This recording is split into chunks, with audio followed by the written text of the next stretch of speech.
Yo, what's up mga kabok? Panibagong araw na naman pala para sa amin dalawa ni Ellie. Kaya tara, samahan nyo kami. Sige na. No oras na. Ellie na, magpo 4:20 na. Sige na, anak, tara. Ellie.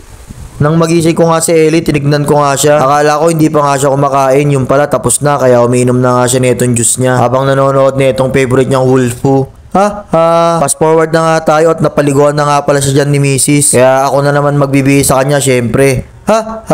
Minsan kasi nakakasawa rin yung ganitong gawain eh. Kaya ginagawa namin ni Mrs. Palitan na nga lang kami magbihis or magpaligo sa anak namin. Kailangan namin talagang magtulungan kasi wala naman talaga kaming aasahan na iba. Kaya nga tayo gumawa ng isang pamilya para matuto tayong tumayo sa sarili nating mga paa. Pasensya na nga kayo mga kabok, ang drama ng buhay ko.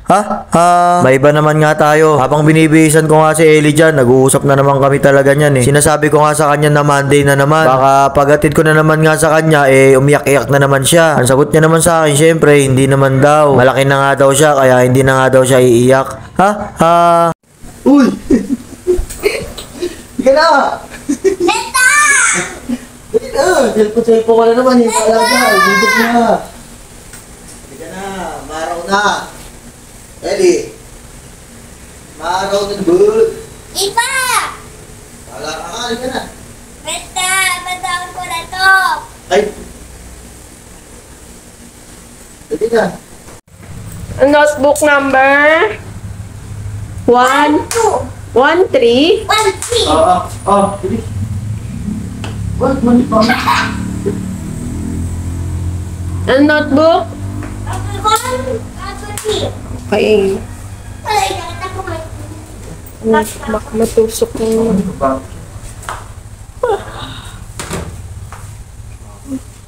Yon, nakalabas na nga pala kami. Ang ganda nga pala ng araw na to, kaya si Ellie dyan, ang ligsi talaga eh.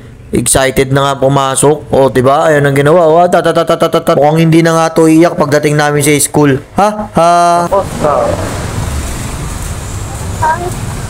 Kain na din. Pagkasakay nga namin ng tricycle, nag-video kami. Tapos si Ellie nga dyan may tinuturo. Tapos tinanong ko nga siya kung ano yun. Yun pala, nakita niya nga si Jesus. Tapos biglang sabi nga ni Ellie sa akin, mag-pray daw kami. Kaya syempre, sabi ko nga sa anak ko, sige, mag-pray na tayo na wag ka na sana umiyak. Sabi niya nga sa akin, very good na nga daw siya at excellent, kaya hindi na nga daw siya iiyak.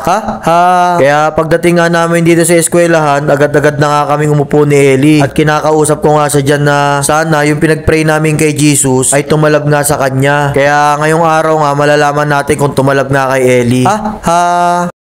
So, bye-bye na. Behave lang. Agad kita mo. Diretso na, diretso. Oh. Bye-bye. Bye-bye, Lee. Dahan-dahan lang. At yun mga kabok, mukhang tumalab nga kay Ellie yung pagpipray namin kay Jesus. Kaya maganda yung araw na naman natin ngayon mga kabok. Dahil hindi nga umiyak ngayon si Ellie, kaya nakapag-isip nga ako ng magandang ulamin ngayon mga kabok. Naganap na nga ako dito ng magandang patatas. Bale, 3 nga lang pala kukunin ko dyan. Medyo mahal kasi ang patatas ngayon eh. Tapos kukuha na nga rin ako ng isang red bell pepper. Medyo mahal nga rin yan. Kaya bayaran na nga natin nang makauwi na nga tayo. Baka maubos na naman yung dala nating budget. Tapos hindi na nga pala ako nakapag-video. Bumili nga rin pala ako ng halagang 15 pesos na pandesal. Fast forward na nga tayo. Pagka uwi ko nga, agad-agad ko na nga nilagyan ng palaman tong tinapay na to. Kasi wala pa rin talaga akong almusal mga kabok eh. Kaya magpa-first bite na tayo. Syempre hindi mawawala yan. Ang sarap. Quality talaga yung binibilan ko ng pandesal. Nang matapos nga yung pagkain ko, agad-agad nga akong nag-ready na mga gagamitin kong sangkap. Hindi ko na nga lang pala binidyo mga kabok kasi medyo tatagal na yung video natin eh. Fast forward na nga tayo mga kabok. Pagkatingin ko nga sa orasan namin, medyo late na nga pala ako, kaya agad-agad na nga akong tumakbo dito sa eskwela ni Ellie. Mabuti na nga lang at hindi umiyak at marunong na ngang maghintay. Nakaupo na nga oh.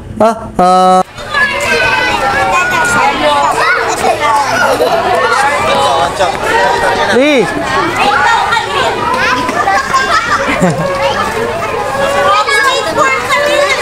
Lee! Ellie! Mukhang nagtampo sa akin si Ellie ha. Nakadalawang tawag ako mga kabong. Hindi pa rin ako pinapansin. Kaya binilan ko na nga lang siya ng juice dito para naman hindi na siya magtampo sa akin. Siya nga talaga pinagbayad ko para matuto nga siya. Medyo kasi mahihain yung anak namin para masanay sa mga ganito. Saka first time lang rin naman niya makainom nito para malaman din niya yung lasa ng street foods.